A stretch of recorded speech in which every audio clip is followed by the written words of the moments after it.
Berjumpa lagi dengan saya Dina Purnama Alam, guru fisika di SMA Doa Bangsa. Nah, kali ini beda dari sebelum-sebelumnya loh. Jadi kali ini kita akan bahas tentang soal UTBK SBMPTN Saintek Fisika 2019.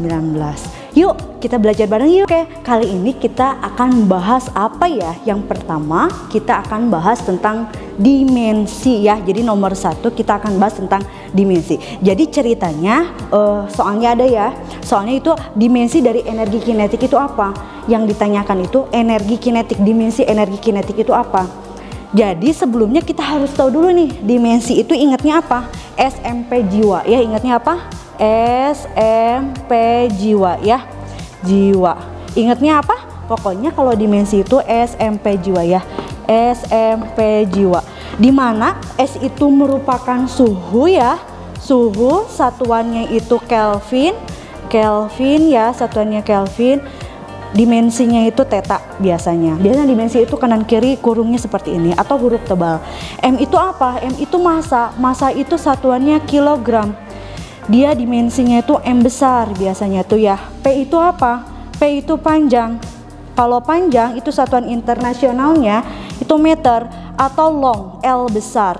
J itu apa? Jumlah zat, jumlah zat satuannya mol, dimensinya itu N besar. I itu apa? Intensitas cahaya ya, intensitas cahaya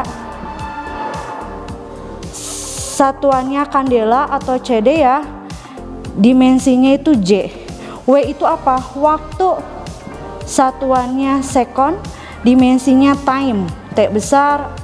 A itu apa? Arus listrik, arus listrik dimensi satuannya itu ampere, dimensinya itu I besar ya.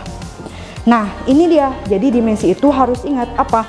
SMP jiwa ya. Yang ditanyakan itu berapakah dimensi dari energi kinetik.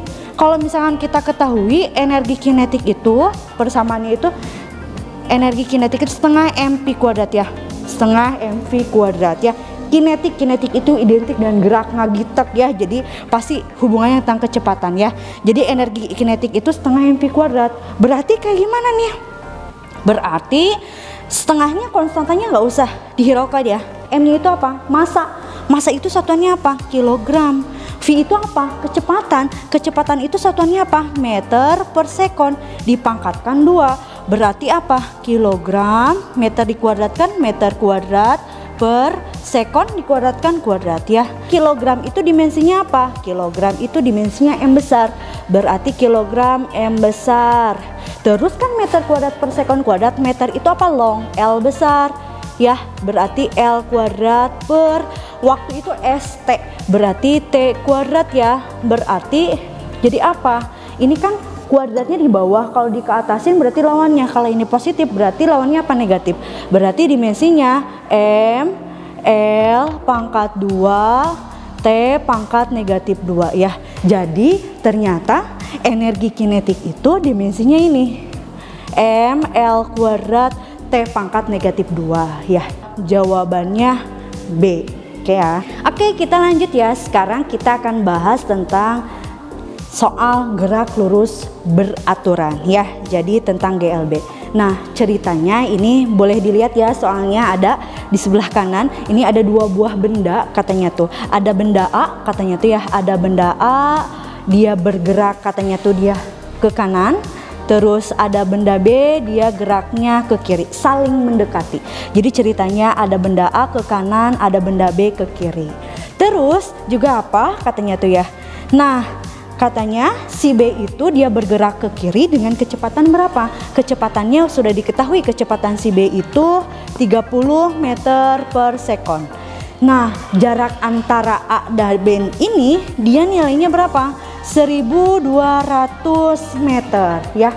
Yang ditanyakan berapakah kecepatan si A-nya kalau misalkan pada saat itu ya, ketemunya pada saat itu si B, ini si B udah bergerak ya, misalkan di sini ya si B udah bergerak dan jaraknya si B itu udah menempuh berapa? 720 meter ya. Ulangi lagi ya.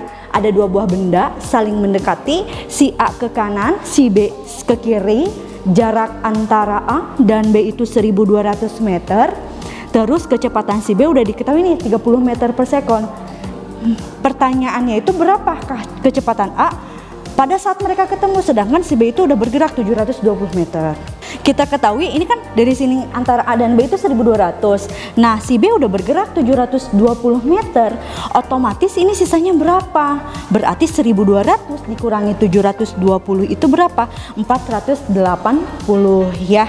Jadi si A jarak ke sini itu 480. Nah, kita ketahui karena di sini tidak ada informasi apapun, maka dianggap ini gerak lurus beraturan. Nah, kita ketahui ya, kalau misalkan gerak lurus beraturan itu apa? SVT ya, SVT ya, SVT ya, masih ingat ya pelajaran SMP ya. SVT, S itu jarak, V itu kecepatan, T itu waktu ya.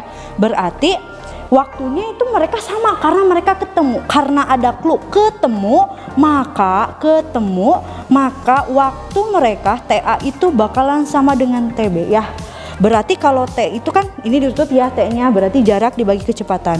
Berarti apa? Berarti SA per VA sama dengan SB per VB ya. Jadi berapa? SA-nya berapa? SA-nya 480 ya. VA-nya, kecepatan VA-nya belum tahu ya. SB-nya berapa? 720 ya. Dibagi VB-nya berapa? Kecepatan B-nya berapa? 30 meter per sekon ya. Nah, kanan kiri boleh saling menghilangkan ya. Berarti VA-nya diketahui ya. VA-nya jadi berapa kali silang? Berarti 48 dikali 30 dibagi 72. Maka hasilnya VA-nya nilainya 20 meter per sekon. Oke, jadi hasilnya kecepatan A-nya itu berapa? 20 meter per sekon. Berarti optionnya apa? Optionnya itu pilihannya yang A. Oke, kita lanjutlah. Sekarang kita akan bahas tentang dinamika gerak ya, soalnya bisa dibaca ya. Jadi ceritanya itu ada gambar ya, ada balok 2 kg. Terus jika diketahui massa baloknya itu 2 kg, percepatannya itu G-nya berarti ya, percepatannya A 10 meter per sekon kuadrat. Terus diketahui bidangnya itu licin, berarti nggak punya gaya gesek ya. Nah, pertanyaannya berapakah gaya normalnya? Berarti berapakah gaya normalnya? Nah, kalau dinamika gerak ini apa yang harus kita lakukan? Gambarkan dulu gaya-gayanya. Yang pertama itu apa? Ini massa. Berarti di bumi, diamnya di bumi, berarti dia dipengaruhi oleh percepatan gravitasi bumi. Otomatis si benda ini punya yang namanya gaya berat. Arahnya kemana? Arahnya ke pusat bumi, kebetulan ke bawah ya. Jadi ini tegak lurus ya ke pusat bumi, ini W-nya ya. Terus karena si benda ini nempel di bidang, otomatis dia punya yang namanya gaya normal. Karena kita ketahui ya, gaya normal itu selalu tegak lurus terhadap bidang. Otomatis karena bidangnya di sini, otomatis gaya normalnya kemana? Tegak lurus terhadap bidang ya, ke atas ya. Dia ini gaya normalnya. Terus apa yang harus kita lakukan lagi? Ada gaya apa lagi nih? Ada yang namanya CF, katanya tuh dikasih gaya. CF-nya itu 10 Newton 2 kg. Yang ditanyakan itu gaya normalnya. Kalau kita perhatikan, gayanya ini membentuk sudut berapa? Gayanya ini membentuk sudut 30 derajat. Otomatis kita harus proyeksikan terlebih dahulu ya. Gimana cara proyeksinya? Cara proyeksi itu harus mengapit dan tegak lurus ya. Jadi kalau misalkan dia serong ke kiri bawah, maka proyeksinya kemana? Berarti kalau misalkan kita ambil dari sini ya, berarti ke sini ya nak, dan ke sini. Ini dia proyeksinya ya. Dia si F-nya itu harus di tengah-tengah dan yang mengapitnya itu tegak lurus dan searah semuanya. Dia ke sini berarti ke sini dan ke sini ya. Karena dia serong kiri bawah berarti ke bawah sama ke kiri. Nah, terus gimana kalau misalkan kita perhatikan ini segitiga ya nak? Kalau misalkan ini 30 derajat, ini 90 derajat, kalau segitiga itu nilainya 180 derajat. Berarti berapa? Berarti di sini pasti 60 derajat ya, 60 derajat. Berarti the cos jasin ya. Ingat apa? The cos jasin. Yang dekat dikali cos, yang jauh dikali sin. Yang dekat kali cos, yang jauh kali sin. Si 60 derajat ini dekatnya ke sini kan, berarti dikali cos. Nah, berarti apa? F dikali cos 60 derajat. Ini kan nggak nempel ke sini ya, jauh. Berarti ini apa? F kali sin 60 derajat. Nah, setelah itu apa? Maka kita tanyakan dulu. Yang ditanyakan itu gaya normal. Berarti kalau gaya normal itu lihat apakah gaya normal ada di sumbu X ataukah ada di gaya sumbu Y. Oh, berarti dia si gaya normal ada sumbu Y ya. Karena kalau kita perhatikan si benda ini, kalau misalkan perhatikan, kalau didorong serong kiri bawah, dia akan geraknya itu secara horizontal dong, gak mungkin dong atas bawah ya. Maka kita tahu hukum Newton itu ada gaya tinjau arah X-nya, tinjau arah Y-nya. Karena yang mungkin itu ketika dikasih gaya serong kiri bawah itu benda itu bergerak kanan kiri, maka yang berlaku hukum 2 Newton itu arah X, berarti massa kali percepatan. Arah X, arah Y kan bendanya nggak mungkin naik turun ya, maka dianggap sama dengan 0 ya. Nah, berhubungan gaya normal itu adanya di arah Y, maka kita kerjain dulu aja nih yang arah Y-nya. Berarti apa? Kita sepakat ya, kalau misalkan atas bawah, atas ditambah, bawah itu dikurangin, kanan ditambah, kiri dikurangin.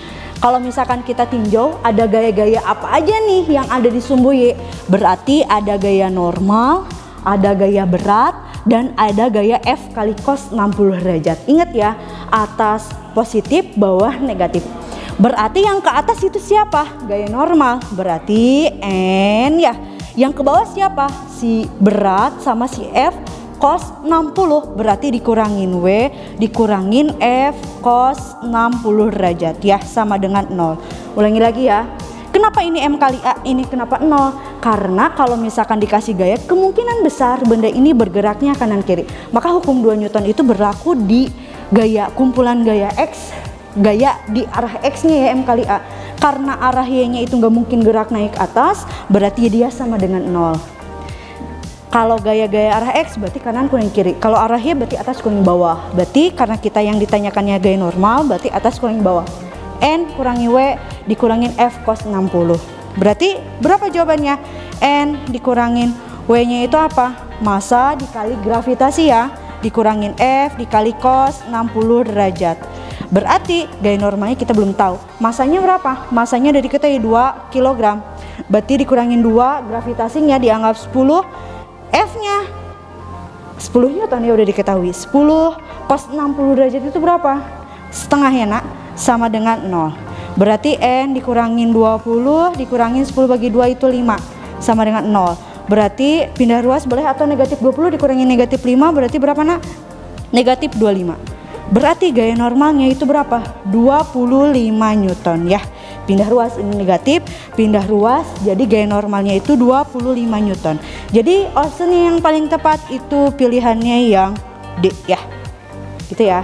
Nah, itu dia tentang penjelasannya, semoga dimengerti ya. Terima kasih, see you.